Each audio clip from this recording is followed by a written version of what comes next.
I'm Yasmin Gagne. I'm Josh Christensen. And this is Most Innovative Companies.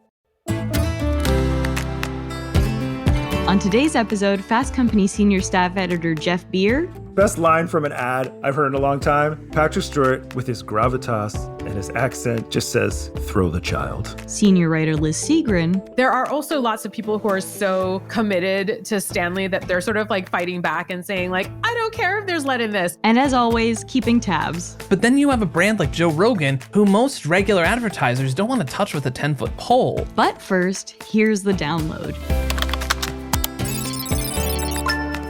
The news you need to know this week in the world of business and innovation. The Apple Pro finally hit the market this past Friday. Yes, did you get your Apple Vision Pro yet? Yeah, and it's sick. I'm sure it is. I'm sure you coughed up that $3,500 for the Apple Vision Pro. I mean, obviously, we've talked about the Apple Vision Pro a lot on this show, so listeners know like quite a bit about it at this point, that it's took a long time to develop, that it weighs 1.5 pounds, that it's $3,500, but now you can buy it for yourself, listeners, if you want to cough up that money, or you can just watch people on TikTok use it. Losers. I mean, it's not the coolest looking thing in the world. I just think of the guy coming out of the Cybertruck looking like I don't even know what he's doing. What is he possibly doing? That has to be a bit out of this point, but that is just like, that's the worst person on your X feed come to life. That guy right there. 100%. Now, it's about to get a lot harder for us normal folk. We won't be able to share our streaming service logins anymore. No. I know, man. Starting March 14th, Hulu, Disney Plus, and ESPN Plus will start adding limitations to sharing your account outside your household. This is the same change that Netflix made last year, and while it pissed off some customers, like me, and me, it did net them millions of additional customers globally. Disney is likely hoping for the same outcome, and I hate it. Oh, God, yeah, well... Just bleed me dry. Bleed me dry, Disney. Open my vein and let this out so I can watch the next season of High School, the musical, the series, the musical. Next story. Connecticut Governor Ned Lamont announced plans to cancel medical debt for roughly 250,000 residents starting this June. This plan is the first of its kind on the state level and would cancel roughly $1 billion in debt for households up to 400% of the poverty line with debt that is 5% or more of their income, which is pretty incredible. That is incredible. If anybody wants to privately pay for my medical debt, that would also be cool. Slide into those DMs at YazzyG on Instagram. The Dow and S&P closed at record highs last week due to a strong jobs report and blockbuster quarterly earnings from Amazon and Meta. This could signal a turning point for big techs after huge layoffs in the sector this past year, but we'll have to wait and see. I'm not holding my breath, and maybe that's just the nihilist in me. Our final story, Republican Senator Tom Cotton is receiving backlash for repeatedly asking TikTok's CEO Shou Chew about his relationship to China. Have you ever been a member of the Chinese Communist Party? Senator, I'm Singaporean. No. That is one of multiple times that he asked Cotton about his affiliation with China, despite him repeatedly telling the senator he was from Singapore. This was part of a Senate judiciary hearing to discuss the risks children face online, which clearly Tom Cotton did not get to the bottom of. And that's the news you need to know today. Josh, what is your favorite Super Bowl snack? Oh, man. I love dips just in general. If I can dip something into something else. Guy. I'm a big dips guy. Love sauce. So I love like a 7-layer taco dip or just a standard guacamole. But then just like something's really satisfying about just a French onion dip. Like the Lipton's like French onion dip sort of thing with the wavy lays. Man, I love a French onion dip. You're so white. It's very basic, I'm sure. Oh, well, what about you? What's your favorite dip? Foie gras. Yeah, I'm a foie gras bitch. No, caviar. So I don't really have a big Super Bowl snack of choice. That said, I just acquired a Vitamix on sale. and I can't shut up about it, which is so embarrassing and means I'm definitely 30 years old. Yeah. I'm planning on using my Vitamix, which you can make hot soup in a Vitamix, which is crazy. You can also just make hot soup in a pot. There's so many other ways to make hot soup. Josh, it won't be as creamy anyway. We'll go into this in the episode, but my husband conned me into hosting a Super Bowl party at our apartment this coming weekend. And I have this plan to make these like popsicles that are actually healthy, like make like smoothies, protein powder, or whatever, and freeze them into fun popsicle shapes and like con a bunch of guys into eating them. So I suppose that's my Super Bowl snack of choice. It's a smoothie popsicles. That's so lame. Shut up. Anyway, as we alluded to, the Super Bowl is set to kick off this Sunday, and we want to talk about some of the ads we're already seeing. So we've invited one of our favorite MIC guests back onto the show to chat about what he thinks. Here's Fast Company senior staff editor and apple of Josh's eye, Jeff Beer. Hey, Jeff. Hey, yes. So I want to hear all about which ones you think are the best and worst so far. But first, what are some of the major trends you're seeing in Super Bowl advertisements this year? I mean, trends in advertising for the Super Bowl. I mean, the most obvious is like tons of money, lots of production values, and also like talking about them a month before the game, the whole teaser, trailers for the teasers, all that kind of thing. There's animals, of course. So far we have Hellman's with Mayo Cat and Kate McKinnon, but Mayo Cat's great. Bud has some horses and a dog again. Doesn't Duolingo have an ad? Yes. I haven't watched that one yet. But that's an owl. Yeah, animals, cute animals. They're everywhere. But celebrities is a huge one. Celebrities is obviously, I mean, that's every year, but like so far, I know Uber Eats an Uber Eats ad alone has the Beckhams, Jennifer Aniston, David Schwimmer, Usher, Jelly Roll, and lots more. Yeah, Pringles has Chris Pratt, Coors Light has LL Cool J, Doritos has Jenna Ortega, T-Mobile has a weird combo of Jason Momoa, Zach Braff, and Donald Faison. I know. Jason Momoa with the Scrubs guys? I'll get into that after. People really just do anything for money, huh? Oh, yeah, there's a lot. TurboTax, Quinta Brunson, State Farm, Arnold, Schwarzenegger. Quinta shilling for TurboTax? Yeah, Quinta. Oh, no. Former sponsor of Fast Company Intuit, I just have to say. Oh, really? That's okay. It's okay, guys. Taxes, I think you can do them for free anyway.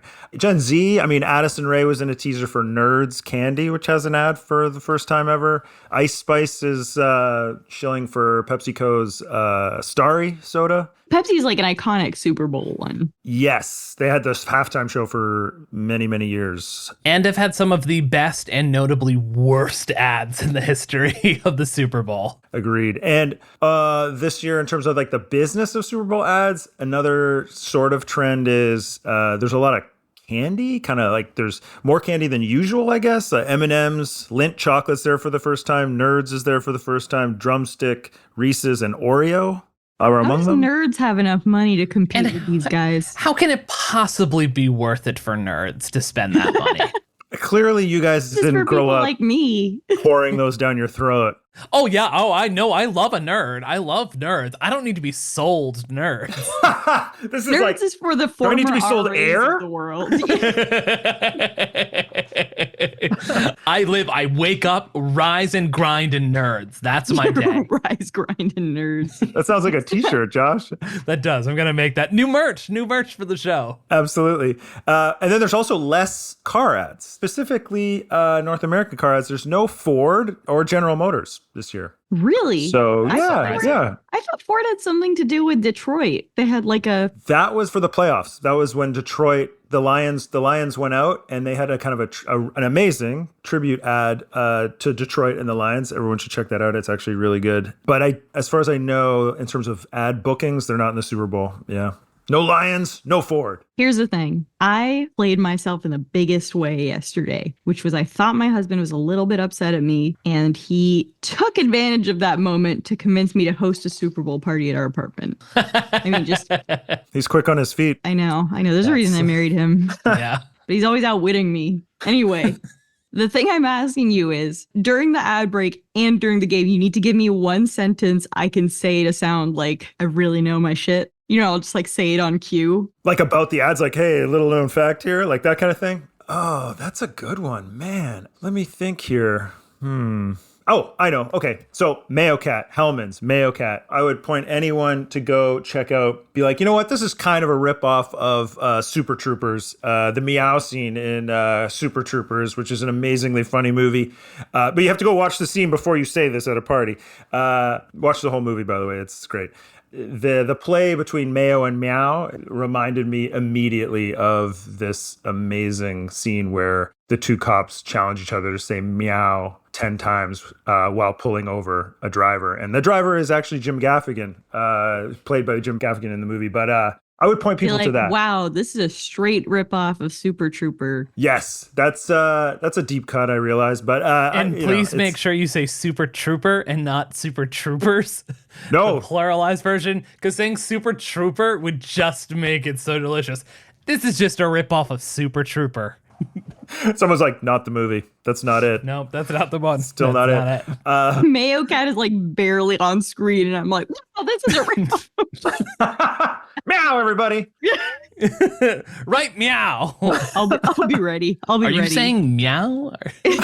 Jim Gaffigan plays a wonderful straight man in that sort of thing. It's just like, yeah, it's a good scene. If you want something to say during the game itself, yeah, you just I'll be like, wow, I don't care about Travis Kelce. I care about Pat Mahomes, who's the other player I know on that team. Also sponsored by State Farm, and Coach Andy Reid, also sponsored by State Farm. Oh yeah. Actually, forget about the ads. We need to just talk exclusively about the Deep State PsyOps campaign.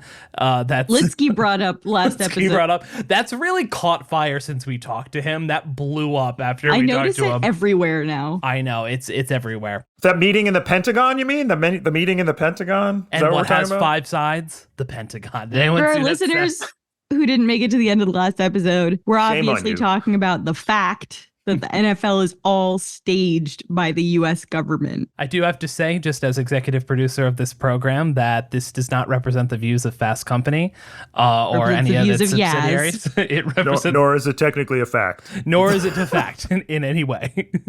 Well, my name's Yaz, and I endorse my own message.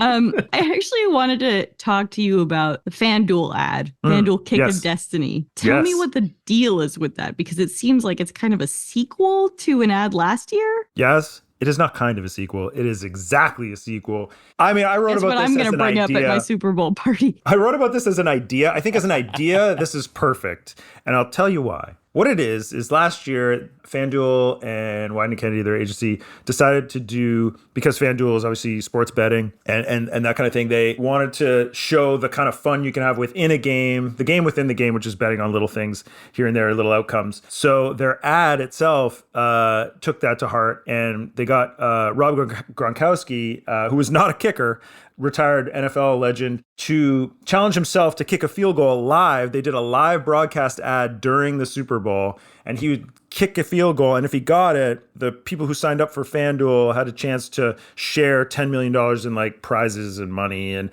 betting, like FanDuel money. And so that was the big thing. Was he going to make it? Is he going to make it? Well, just like live sports, anything can happen. He missed. So that sets up, obviously, a sequel. Yeah. He's got to do it again. He wants to do it again. Ron's showing up again after losing? Yeah. Side note, last year, his trainer was legendary NFL kicker Adam Vinatieri. This year, in that teaser ad campaign, his trainer was the now late Carl Weathers, who famously trained Rocky in all the movies, but he's in the teasers. Carl Weathers is in the teasers. Carl Weathers is amazing. Actually, he didn't train Rocky in all the movies. He trained Rocky in the third movie. Look, Josh, what I'm talking about is the beach running scene, okay? That's what I'm talking about. Okay. He also had fair. One of the best cameos of all time on Arrested Development. Oh, it's so good. He played a very cheap man. You get some carrots, you get some himself, potatoes, right? It was like himself. Yeah. He played himself, and he was Tobias's acting teacher and was just a cheapskate. It's one of the greatest cameo appearances of all time. It's terrific. Rob Gronkowski is back And he's going to try it again. And they're going to do it again. And this time, the FanDuel people, you can bet make or miss. And John Cena's in there as like a foil. Like he was going to get the ad. And then Gronk busts in and says, I want to do it again. And John Cena's fired, basically. My point is, I think it's a great idea because no matter what happens, they can just keep rolling with this. They can like bring in new celebrities. It's live. It's like you don't know what's going to happen and it's totally different. So that's what's happening with this. And I think if they play it right, you could basically have Kick of Destiny 12. Like Gronk's going to be like 90. They're still gonna... Well, then you could just replace them out. You could just get a new Gronk after time. You can hand off the mantle and stuff like that. You can keep this going forever for as long as the Earth exists, which may only be a few more years. Yeah. So there's another sweepstakes going on, right? DoorDash is doing something. Yes, DoorDash. This is another one where I think is quite interesting, where like speaking of trends. So for many years, we've had both teasers and ads and still do. And some of them are great. Some of them are terrible. But they reference the Super Bowl. Like the commercial takes place with people watching a game with like sort of whatever jerseys on. Or the teasers are like, you're going to see this in the big game, blah, blah, blah. FanDuel took it a little step further, using the Super Bowl as a vehicle for something fun. DoorDash is doing a similar thing in terms of using the game. They have the teasers and trailers out, but their whole idea is, as a viewer, you have a chance, and a DoorDash user, you have a chance to what they call win the Super Bowl, which is they had to team with every single advertiser in the Super Bowl to be able to DoorDash some crazy bits from every single advertiser. So that's actually really cool. That's a great idea. And because their slogan is you can DoorDash pretty much anything. That's basically their slogan. So they've tied that in. And coincidentally, is that countrywide, or is it just like based on your zip code, you might get like mayonnaise? No, you get everything. Like if you win, you get everything. Like they're trying to figure out how to do it with the cars and all that. But and coincidentally enough, same agency as FanDuel, Wieden and Kennedy has done this one as well. So they're really looking into how to use not just the game in terms of a reference within the ad, which is fun. That can be, that's fun. But using our attention and the actual experience of watching the game, being involved and actively participating in that brand activation, which I think is really interesting and potentially, disastrous if it becomes a trend and like so many brands try to do it at the same time. Oh, yeah. But and if it doesn't quite fit or whatever, but as of right now, I think it's a really exciting kind of space because this is one of the last, truly collective experiences where brands are present and people are paying attention and they're ready to kind of have some fun. And it seems like there's sort of this trend of people being self-referential, right? Like everybody sort of understands that they are in a Super Bowl ad. Yeah, for sure. The best one, actually, there's a lot of these. The Coors Light one just came out the other day, and a boyfriend shows up at a house wearing the wrong jersey, and the Coors Light train, driven of course by LL Cool J, crashes through the wall. It's a whole thing. But one of the best ones is BMW had a teaser, which was like maybe 10 seconds long last week, where Christopher Walken is like kind of walking in a hallway and obviously gets a call from, I don't know, his agent or something, but he's kind of like old guying it like, huh? What? You mean an ad for an ad? What is this? And then that's the end. And it's just the BMW logo. I don't know what the ad is yet. Maybe it'll be out by the time people listen to this, but that kind of just, we're doing a Super Bowl ad.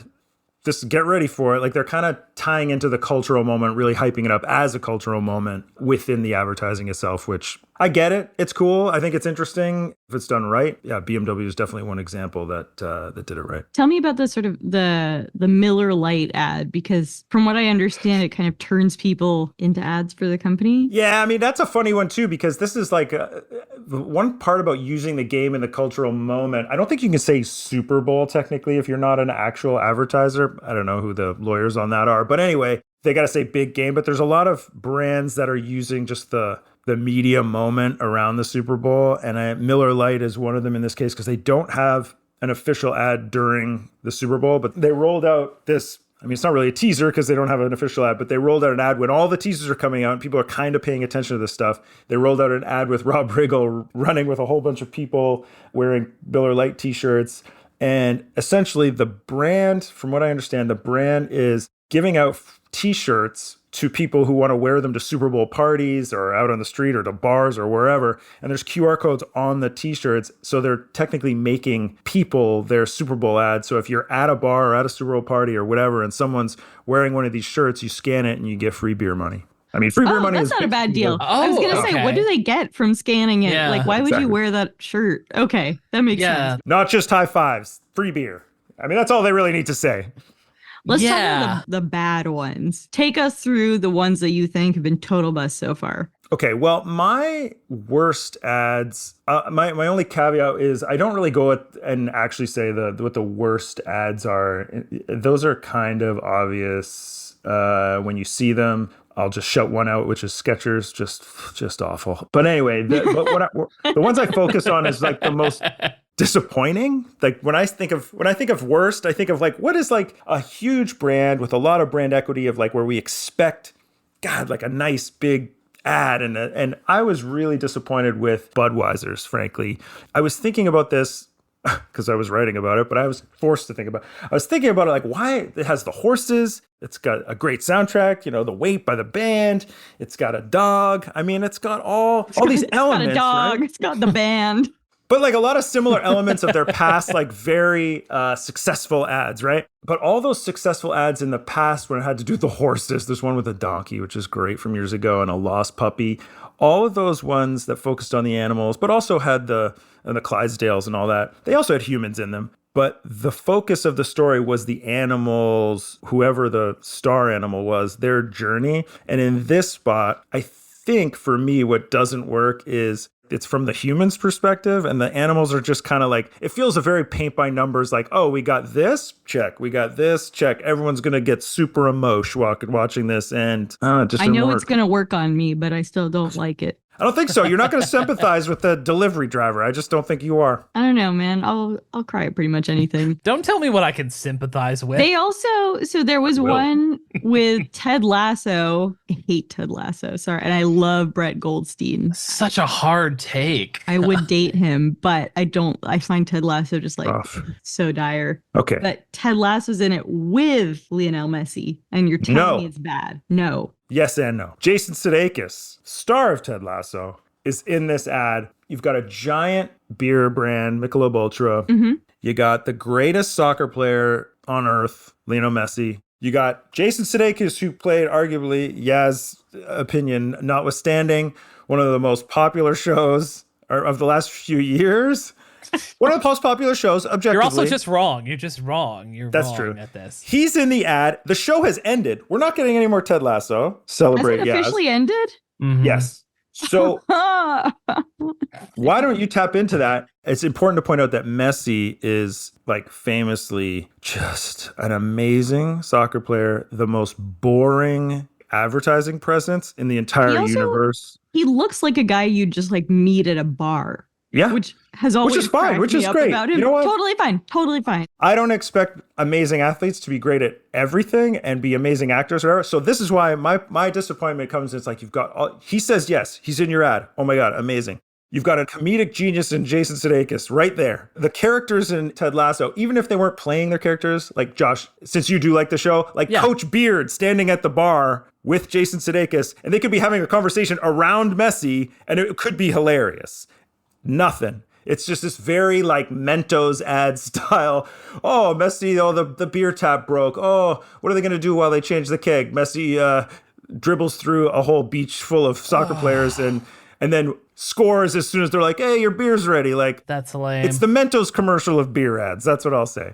That's so lame. And is Jason Sudeikis playing his Ted Lasso persona, or is he just there? He's just standing there. What are we doing?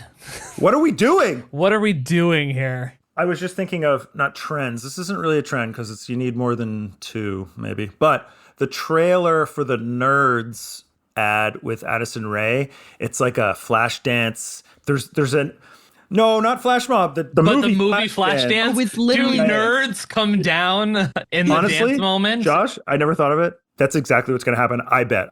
So the song "What a Feeling," right? Yeah, it's in that trailer. Now go to T-Mobile, which honestly, I love Scrubs, but Zach Braff and Donald Faison last year with John Travolta, like weird musical T-Mobile ad. I thought that was one of the worst. Not But good. They're back. They're back with another. Ageist? They just look so old compared to Scrubs. They look So whenever really you see them, old. it's like, That's oh, not- why are there's- you two up to hijinks? Here's still? It's not nice. They're suburban. Don't Here's you the have question kids? that I have, though. Talking about TV service. Does Scrubs still have the cultural cachet to really pull this off? Like Ted Lasso, yes. Cultural cachet still does it. Missed opportunity. Does Reunite, like, maybe they're Older really, millennials? I guess so. I guess they're really hitting that sort of thing. Like, I They're watched selling Scrubs TV when it was cable, happening. basically. So Yeah, that's true. I guess it does do a specific amount of thing of like, it really hits a certain type of elder millennial Gen Xer who knows all the words to Guy Love from the musical episode. It's a very specific reference. I have no idea what you're talking about. But here's the thing. Sure, Jeff. Sure. So they sing a T-Mobile product description to the tune of Irene Cara. Yeah. Cara, yeah. What a Feeling. That same song. What a feeling. They do a What a Feeling, and Jason Momoa is like there. He basically replaces Travolta as the straight man, I guess, in there. Like they're singing to him about new cable service. It's, to me, just The get out of pits. here. No, the Okay, pit. let's talk about the good ones. And I'll Okay, yeah, preface let's this by switching saying gears. there are two things that I know about Super Bowl ads that I enjoyed. One is Ben Affleck's spot last year was funny, made me like him so much more than I already did. He's back. And like, I feel like it really changed perception of him overall, along with the J-Lo wedding. And I forgot what my second one was. So let's talk about the good ones. Great, cool. Great audio. Well, just to long pause. And we're out. Just to touch on your point about Ben Affleck and Duncan. So that was Duncan's first ever Super Bowl ad last year. This week during the Grammys, a hilarious new ad, like really good. Like the persona he's taken on with these Duncan ads is like half Casey Affleck's character in that SNL Duncan commercial from a number of years ago, which is amazing if no one's seen it. And then Ben Affleck himself in the job interview scene in Good Will Hunting. Those are like that's like his character in this. And after seeing that Grammys ad, I would be absolutely shocked and disappointed if Duncan doesn't have an ad in the Super Bowl, because it even ended with a to be continued. I don't know. But anyway, he's back with that. Worth checking I out. thought it couldn't get better than Armageddon, but he's The back. best the best Super Bowl ad so far for me is Paramount Plus, actually, which is funny because it's for sale. But it's directed by a guy named David Shane, who is a master of commercial comedy and short form comedy. I encourage anyone listening to just Google Swear Jar, which is an old Bud Light ad, or HBO Go back in the day. There was a campaign where it was like, because you don't want to watch these shows with your parents. Basically, it was kind of like teenage and like college age kids watching like Game of Thrones with their parents. It's one of the funniest campaigns I've ever seen. He did this spot has Patrick Stewart, Jeff Probst, Drew Barrymore, Peppa the Pig, and more people stuck on Paramount Mountain. And the way they need to get a rope up on a cliff, and they have Miami Dolphins quarterback, and I am absolutely gonna just Tua Tagovailoa. There you go. Thank you so much. He's there, and they have Arnold, the animated character who has a football-shaped head. Hey, Arnold, yeah. So Yeah. they're all looking around. They're like, how are we going to do this? And Patrick Stewart just absolutely nails this. And best line from an ad I've heard in a long time, Patrick Stewart, with his gravitas and his accent, just says, throw the child. We throw the child. And it is awesome. It's really funny. It's like a classic. It's not referencing the Super Bowl outside of having the QB there, but Tagovailoa. Having Tagovailoa there is the only football reference in Arnold's head, but there's no meta stuff going on here. It is just a really funny, weird collection of celebrities and an odd sense of humor that it's one of my favorites. So Paramount Plus, Yeah. what are the other couple that we're missing? Well, I talked about it earlier. The Hellman's Mayo Cat's great, not only for being funny and in itself, but kind of unexpected from a Mayo brand. And they weren't actually that funny last year, even though they had John Hamm and Brie Larson. But that's a funny one. The award so far for most unexpectedly great Super Bowl ad is another first-time brand to the Super Bowl, Kawasaki. They're trying to sell their side-by-side, which is like the off-road kind of golf cart looking vehicles. I don't know. Those are pretty awesome. I would drive a side-by-side in a moment. They're amazing. The dudes, these two normal kind of whatever dudes get in, and as soon as they turn the key, they grow like the most majestic mullets. And then everything they drive by, every animal they drive by in the ad, I forget what the song is, but every animal, everything they drive by, all of a sudden, just like the wind goes by when they drive by and they grow a mullet. So like, it's just like a mullet machine. And I think leaning into that just sort of fun redneck aspect of that culture is fun and kind of unexpected. What do you want from Kawasaki and the Super Bowl? I don't know, but this is a very self-aware branding. That's who I want. Fair My Super Bowl hat. That sounds great. Can I ask one question? Because I'm always fascinated by this, and it always goes up every single year.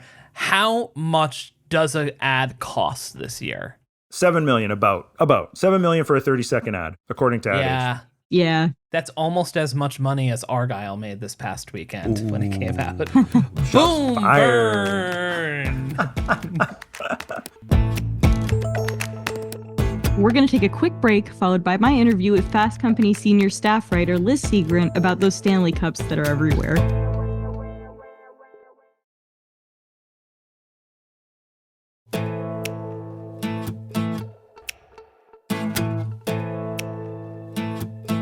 So, Liz, you wrote about the kind of Stanley Cup craze. I have obviously, as a person who's on social media, seen images of lines at Target. How did we get here? Americans have loved water bottles for over a century. We have this very strange attachment to water bottles. If you think about it, Stanley, the brand that's currently in the news, was founded in 1913. And then in the 1950s, brands like Nalgene came to the market. These brands marketed themselves as sustainable, everyday accessories. And that marketing did really, really well. I am curious, like in the 50s and 60s, were they already talking about sustainability? Absolutely. Yeah. So, Stanley and Nalgene both targeted campers and Boy Scouts. And they were talking about how, when people went out into the wilderness and went camping, there was this movement called Leave No Trace, which meant basically don't leave any remains, Trash. When you go camping. And so these bottles really position themselves as a way to be part of the environmental movement that was already bubbling up at the time. But the thing that really got the water bottle craze to the place that it is today is that 10 years ago, Swell hit the market, as you probably remember. Yeah, I had a Swell bottle. And the founder of Swell, Sarah Kaus, realized that until that point, bottles had really been sort of targeted at male consumers. They were very functional pieces of equipment that were for camping, for going to the gym. Nalgene has always come in pink, though. Totally. The thing that drives me nuts about Swell is that they're impossible to fucking clean. You can't put them in your dishwasher. Totally. They have a small opening at the top. They also don't keep your drink cold, which is really annoying when you're like camping in the summer. In it. Yeah. Yeah, 100%. it's really good. But that said, when I was in college 20 years ago, my college bookstore had an overpriced pink Nalgene with our college name on it. And I really, really wanted that bottle. Looking back, it was like purely like psychological, I think. It's like, it was an accessory. It was an accessory that I could carry that suggested that I was eco-friendly and that branded me as part of my college, right? Mm-hmm. So actually, the psychology of the bottle has never really been about, a vessel that contains water. It's always been about other things. Sarah Kaus realized that she could turn it through Swell into a fashion accessory. And so she came up with this idea of a beautiful bottle that came in all these feminine colors and designs.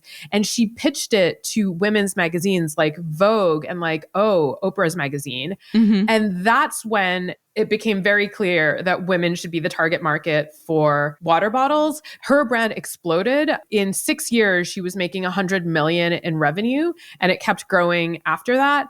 And so since Swell, I think every single water bottle brand has realized that the way to win is to target women, to create feminine colors, and to really be partnering with female influencers. And actually, Stanley was very late to do this. Yeah, Hydro Flask was the Visco Girl beverage vessel of choice. Totally. And other brands that have hit the market since, like Owala, which is my new bottle of choice, I have one right here, came up with these feminine colors from the get-go. But Stanley was not doing that. It basically took 3 women who were in Utah and California and launched a blog called The Buy Guide to basically compel them to start taking female consumers seriously. And finally, when the brand realized that they were right, the brand exploded. I mean, it went from 73 million in revenue in 2019 to 750 million last year, which is just bananas. How did these like women bloggers in Utah persuade the brand?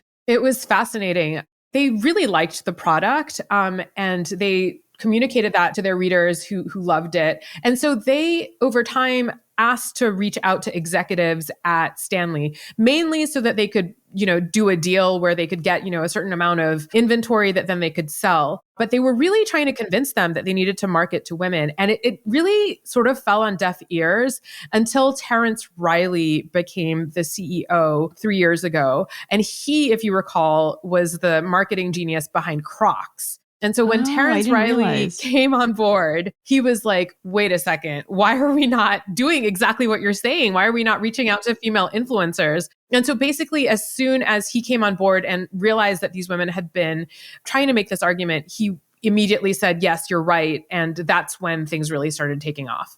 Are you familiar with Water Talk on TikTok? Yeah, which is like basically like, how creatively can you drink, 15 gallons of water every day? Like, yeah, I know. It's like water's fine, guys. I don't think this needed more innovation, but it didn't need to be disrupted. Yeah. Or sometimes you watch it and you're like, that's a lot of sugar.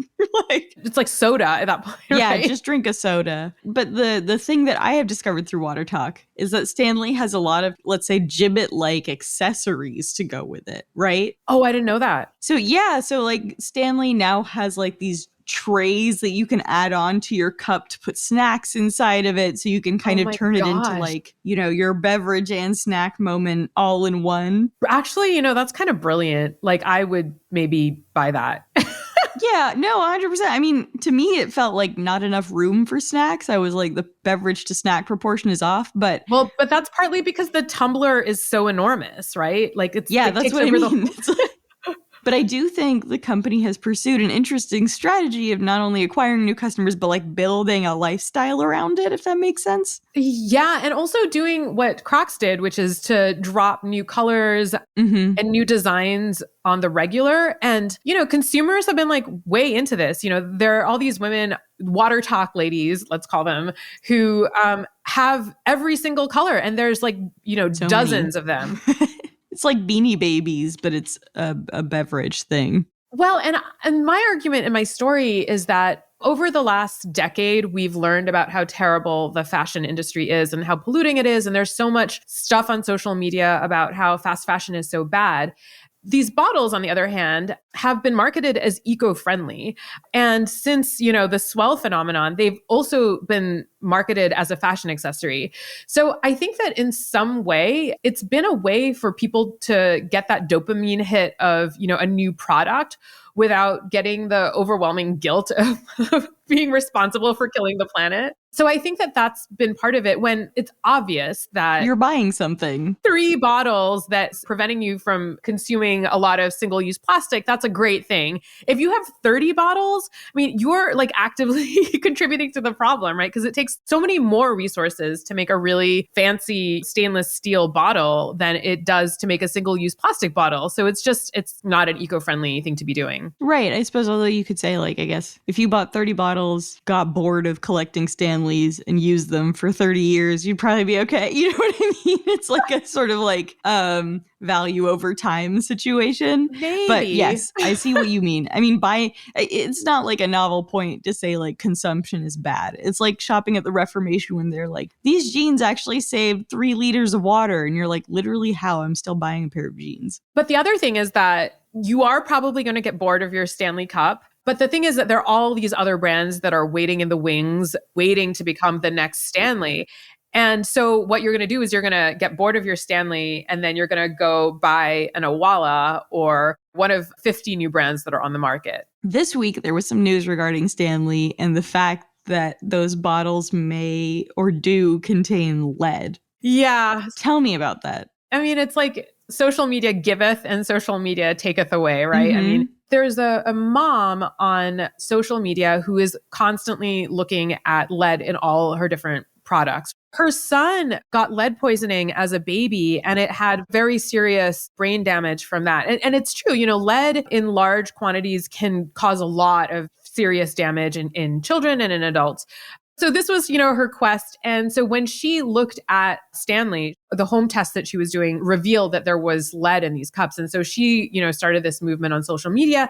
And eventually Stanley had to respond. Unfortunately, it is true that Stanley uses lead in its manufacturing process. It says that the lead is inside the bottle, in the interior of the bottle, and that there's a little pellet that basically sits at the bottom of the bottle. There's very little chance that a consumer would remove this pellet because it's covered in stainless steel and therefore have any exposure to the lead. But the mom bloggers are saying, well, but kids really do whack these things around. Like kids are very likely to do something that could potentially cause that to come out, and the impact could be very serious. And so it's been enough of a PR crisis that some people are just throwing out their Stanleys. There are lots of moms who are very concerned about this now. So it's possible that Stanley's moment is over. And what's interesting is that immediately after this happened, all the other brands came out. Like I got an email from Owala saying, by the way, we've never had lead in our manufacturing process ever. The war is like heating up right now. Have we seen, I mean, it's probably too soon to say, but any estimates on how this could impact their sales? I'm not sure. I think it's too soon to say. And there are also lots of people who are so committed to Stanley that they're sort of like fighting back and saying like, I don't care if there's lead in this. In fact, if you guys watched the SNL over the weekend, there were these three women, including Dakota Johnson, who were holding their enormous Stanley cups and talking about all the lead that they're drinking. And it's like not a big deal. So who knows what's going to happen? But I think it just shows that the water bottle wars are here to stay. If it's not Stanley, it's going to be something else. And yeah, we're just wedded to our water bottles. Yeah, I mean, you wonder with a brand like Stanley if it's going to end up in a Peloton situation where, there's overwhelming demand. They make enough supply to compete in that and continually assume like an upward trajectory for their sales when that may not be the case.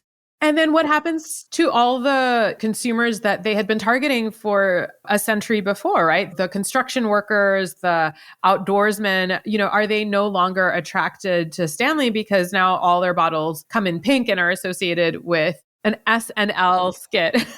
An SNL skit or like trad wives. But I will say this. Last night, I stopped by my local Target in Brooklyn, and in advance of this conversation, I walked by the sort of cup section. There was like none of the feminine colors, but like I literally saw a man pick up like a mud green Stanley and just put it in his bag. I think interesting. All this to say, I think if a dude took a black Stanley out of his bag on like some kind of bachelor party, no one would be like, yeah, it's interesting. I mean, maybe they have enough brand equity and loyalty to outlast this.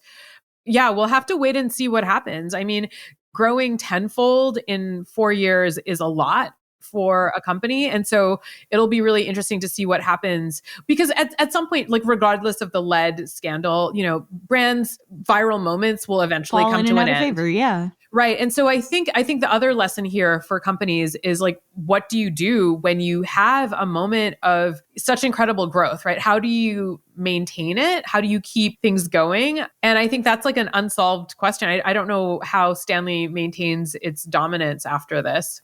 100%. I mean, it's something we try and solve in our newsroom, which was the pandemic was a terrible time personally for all of us, amazing for our traffic, and it's obviously right-sized at this point. Right. And I think, we made the mistake of assuming we were always on an upward trajectory. It would be normal for Stanley to assume the same thing. They need to come up with a strategy, right, for thinking about the next chapter of what their growth is going to look like. And I'm looking forward to seeing what that is. I feel like with the Crocs guy in charge, they're actually in pretty good hands. Yeah, I think, I like the idea of these accessories. I like the snack accessory. I wonder if you could have like little like gemstones that you can attach to them.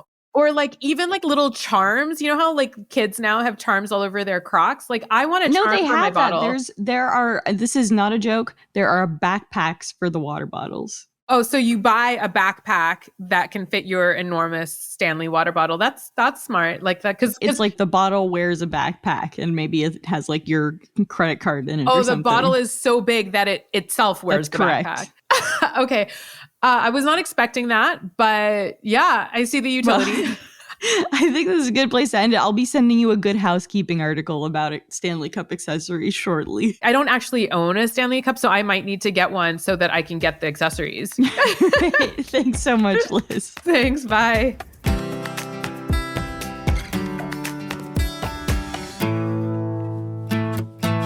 We are back with Jeff, and it's time to wrap up the show with Keeping Tabs. This is where each of us shares a story, trend, or company we are following right now. And Jeff, since you're our guest, what are you keeping tabs on? Thank you. Yes, I am keeping tabs on the Pop-Tarts movie.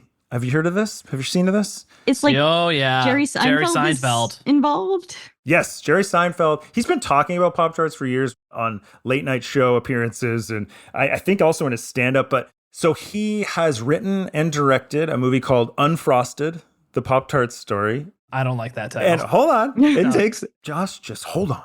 It takes place in 1963, and it chronicles the race between Kellogg's and Post to come up with a breakfast pastry. If that doesn't grab you, so far the cast is Seinfeld, Melissa McCarthy, Jim Gaffigan of Super Trooper fame, Hugh Grant, Christian Slater, Bill Burr, Daniel Levy, Sarah Cooper, Fred Armisen, and others. Look, I just think that I love Pop-Tarts, but I also know a movie about this sounds absolutely idiotic and absurd. But is it just idiotic and absurd enough to be amazing? Listen, we thought B-Movie was going to be bad, but that was actually not a bad animated movie. Well, we're living in a time. Not a great one, but it wasn't bad. I would say we're probably starting the golden age of corporate biopics. I mean, we've got recently the last say handful of years. You got Air. Speaking of Ben Affleck, you got Air about Nike. You got Flamin' Hot about Cheetos. You got Ferrari about Ferrari. Tetris, BlackBerry, House of Gucci. There's a Beanie Babies show or something. One, Uber. Yes. See? Theranos. The blood one, Theranos. And you know what, guys? I'm going to tie this into our previous conversation. Pringles Super Bowl ad starring Chris Pratt actually makes a joke that, I mean, I assume fictional, but about a new biopic around how the chips happened called Mr. Pringle starring Chris Pratt. So damn, that would be cool if it wasn't starring Chris Pratt. I hate this trend. I don't like this trend of big companies making movies about their brands. I actually really enjoyed Air and Tetris. I did see Tetris. I didn't see Tetris. Air was fine. Is good. The best thing about Air, frankly, about speaking of Ben Affleck's advertising persona, was him as Phil Knight. That was one of the best sort of parts of that movie. Yeah. It's tough to bring up. Well, actually, Ben Affleck's fine, but it's tough to bring up Matt Damon in a Super Bowl conversation because we all remember him from the crypto ads. Yeah. The Super Bowl crypto ads. R.I.P. guys. Yeah. No more crypto ads. I hope you got sued so bad. What was the tagline of that one? Be brave? Was it be brave? Yeah, it was like, be brave, lose your money. Anyway. Come on, do it. You will. Josh, what are you keeping tabs on? Oh, I'm keeping tabs on my main man, Joe Rogan, over here. Okay, so just everyone don't Your cut number this. 2 main man. My number 2 main man, behind Jeff, of course. No, behind George Santos. Besides George Santos. Yeah, that's my number 1. No, that's the George Santos. Yeah, that's definitely my number 1. No, I hate Joe Rogan. I just want to put that out there where it's not a thing. I think he's an incredibly mid comedian who's developed a career for the path of least resistance and has been rewarded by a 9-figure contract with Spotify a number of years ago and just re-upped that contract with Spotify. And I don't want to get too into the whole like implications and what it means for Spotify and or in terms of just the kind of cultural conversation of it. I don't get why his podcast is the most listened to in the world. I never will understand that, but it is what it is. What I am more interested in is the fact that this deal, unlike the first one, is not exclusive to Spotify, meaning that Joe Rogan's podcast will be available on every podcast platform, Apple Podcast, wherever else you get your shows, wherever else you can subscribe to most innovative companies. They did a similar type of deal when they re-upped, and I'm going to forget the host name, but the Call Her Daddy podcast. Alex That Cooper? got re-upped. Alex Cooper, yes, that's correct. She re-upped her deal. No longer are those podcasts going to be exclusively available on Spotify, which is really an interesting trend in sort of reverse. I think part of the thing behind podcasts that made them so attractive that it was sort of a democratized form of media where it wasn't beholden, unlike TV, where if a show's on HBO or a show's on Netflix or a show's on pick which channel, and it's not like you can just turn on any channel and any channel can have any show that they want. It's kind of like that in podcasting. You don't have to have exclusive rights, and you can choose wherever you want to watch something, in this case listen to something, wherever you want to do it. If you like an app and a UI better, and it really makes more competition between these apps to make a better user experience, and I think it's really good for the media overall. Well, Spotify didn't like that, and they really pushed hard to make an exclusive platform by buying up content like this, buying up content studios. But in the past year, obviously, we've talked about their layoffs over the past few years, and this is a big shift for them.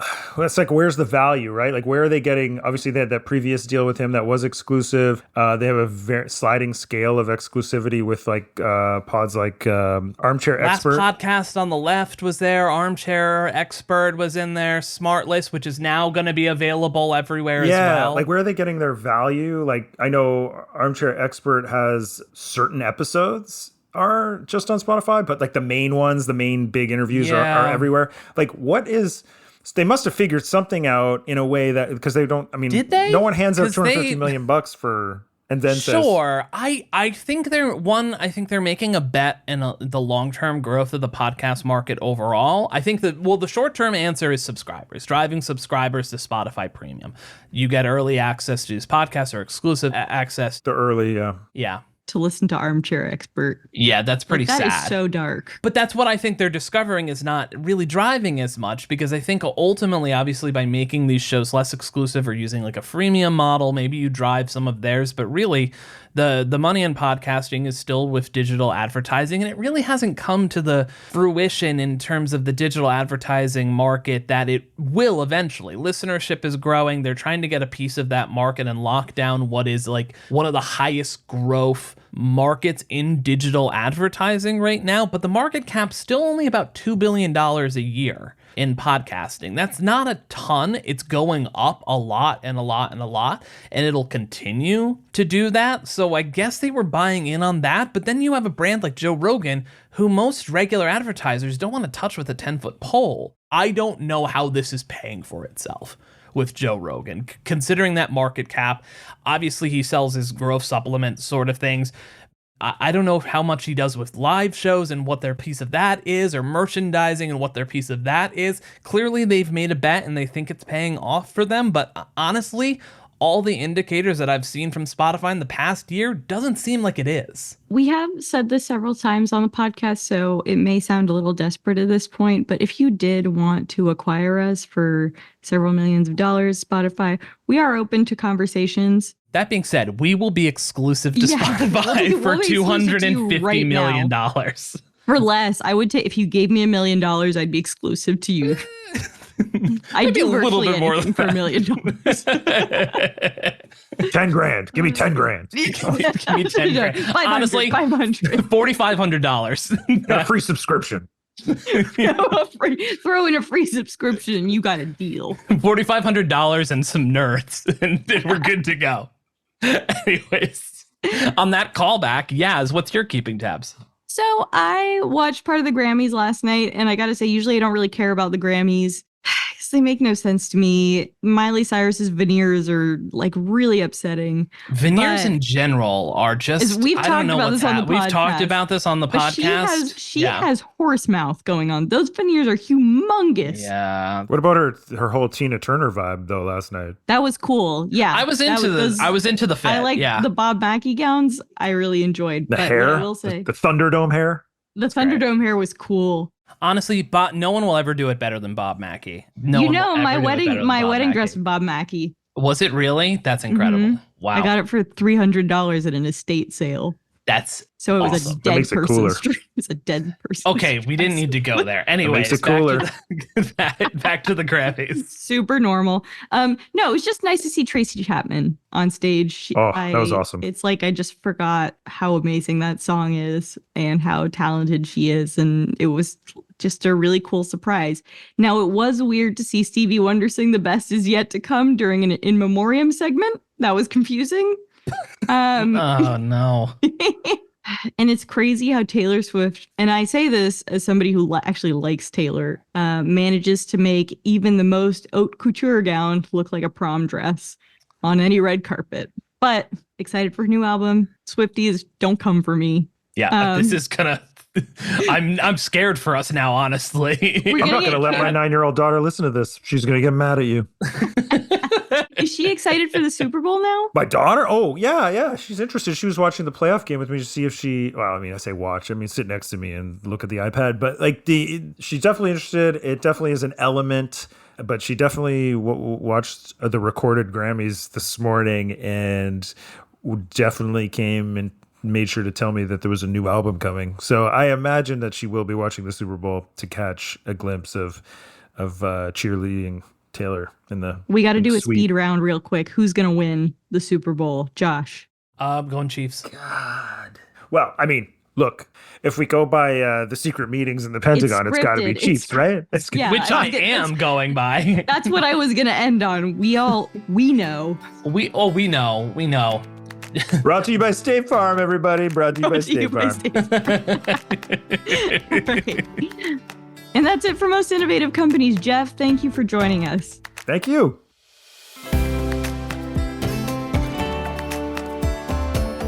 Our show is produced by Avery Miles, Blake Odom, and Julia Shu. Mix and sound design by Nicholas Torres, and our executive producer is Josh Christensen. Remember again to subscribe, rate, and review, and we'll see you next week.